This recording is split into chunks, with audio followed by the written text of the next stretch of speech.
I want to say good afternoon to the rest of you. I'm here today to announce my candidacy for the Democratic nomination for the 9th Senatorial District. I've worked hard in the General Assembly to stand up for these bedrock democratic values. Just this past year, I introduced legislation to increase the minimum wage, to mandate insurance coverage for young women and girls who choose to receive the HPV vaccination, and to divest the Commonwealth from the genocide known as deferral. As your next state senator, I'll continue to be a leader standing up for our democratic values like my fellow Virginia Democrats. I believe that working Virginians should and must be paid a living wage. As Democrats, we recognize that work is empowering, ennobling. When people do an honest day's work, they can feel pride in themselves, that they carry that pride over into other parts of their lives. We believe that work should also be enabling, allowing people to be self-sufficient, to support their families, raise their children, and helping and caring for their elders. Unfortunately, because of a minimum wage that has been stuck at $5.15 an hour for over a decade, this is not the case. More frightening, half of minimum wage workers with dependent children are the sole breadwinners in their households. Unfortunately, the Republicans refuse to support my bill to help Virginians succeed in supporting themselves and their families. A member of the General Assembly makes more money in one session, 2 or 3 months of work, than a minimum wage employee makes in an entire year. I believe that women must be empowered to make their own choices about their health and their bodies, which is why I introduced a bill to ensure that insurance companies cover the cost of the HPV vaccine. Women's health should not be dependent on their ability to pay, and they should not be put at risk for cancer because they have fewer resources. We must ensure that this and all life-saving procedures are available and affordable to all citizens of the Commonwealth. I know that slavery and the racist Jim Crow laws that followed still create a burden in our society today. With that in mind, I propose a resolution to offer contrition for this heinous institution so that we can further our racial healing and reconciliation. As the 400th anniversary of the founding of our country and the landing at Jamestown approaches, Virginians should commemorate these events. We study history to learn from it, and while we have much to celebrate in American history, we also must acknowledge some very painful lessons, including and perhaps uppermost the experience of African Americans in this country. It is the responsibility of our General Assembly to address atonement because African Americans were the victims of state-sponsored racism, government policies, and institutions of discrimination. This resolution, which passed with unanimous bipartisan support in the Virginia General Assembly, has now led to resolutions being introduced in the several states and in the United States Congress. Our democratic values will lead this nation to a new beginning for all Americans.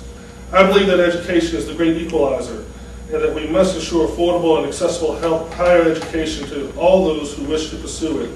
In addition, like my fellow Democrats, I believe we each have a personal responsibility to give back to our community, to use our success to help those in less fortunate circumstances, to reach down and give our fellow citizens a leg up.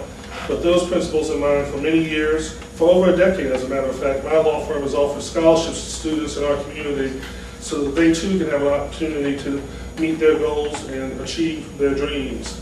By offering these scholarships, I believe there will be a ripple effect and many more will benefit.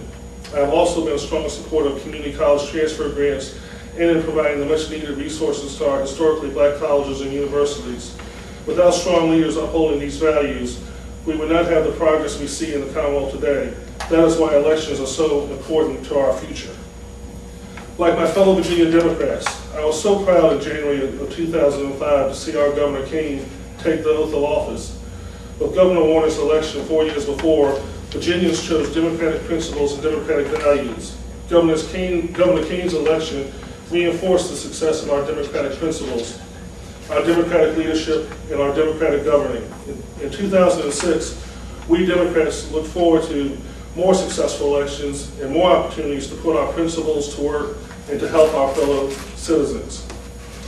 Like my fellow Democrats, imagine how shocked I was this past September when I opened the morning newspaper and saw that the incumbent senator in this district had endorsed Senator George Allen. This is the same George Allen who has made a career fighting against our democratic values. The same George Allen who wanted to knock our democratic teeth down our whiny throats. The same George Allen who had hung a noose in his law office. The same George Allen who refused to support the Martin Luther King holiday. The same George Allen who had the audacity to declare a month of Confederate history without so much as an acknowledgement of slavery. The same George Allen who referred to a young man volunteering for his opponent by a known racial slur. And the same George Allen who, as a staunch supporter of President Bush, sanctioned his failed policies rather than standing up to them. Like my fellow Virginia Democrats, the most shocking moment was when the incumbent state senator campaigned not only with George Allen, but with President Bush. My opponent had no reason to accompany these men on that day, but he chose to do so. He even went to the airport and stood with Senator Allen to greet President Bush on the tarmac. Like most of my fellow Democrats, I not only worked hard for Senator Jim Webb's victory, but I worked to ensure that his victory would be part of a new Democratic majority in the United States Congress, and creating a fresh and new beginning for all Americans. But if the incumbent had his way, we would still be looking at a Republican Congress, a Congress that rubber stamps all of President Bush's actions, a Congress that asks no questions while our young people are killed and maimed in Iraq, a Congress where the primary qualifications for a judgeship is a right-wing litmus test on anti-choice and homophobia, a Congress where our constitutional rights are trampled and ignored in the name of national security, a Congress where, in the richest nation in the world, we can't rescue our own citizens in a hurricane, a Congress where the missteps and lies by the administration are not only ignored, but parroted as the truth.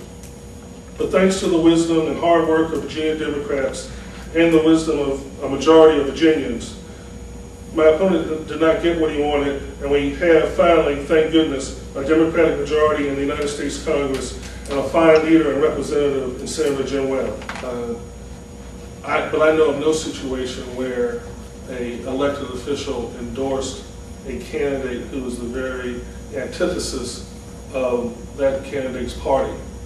George Allen is the very antithesis, or represents the very antithesis of the Democratic Party.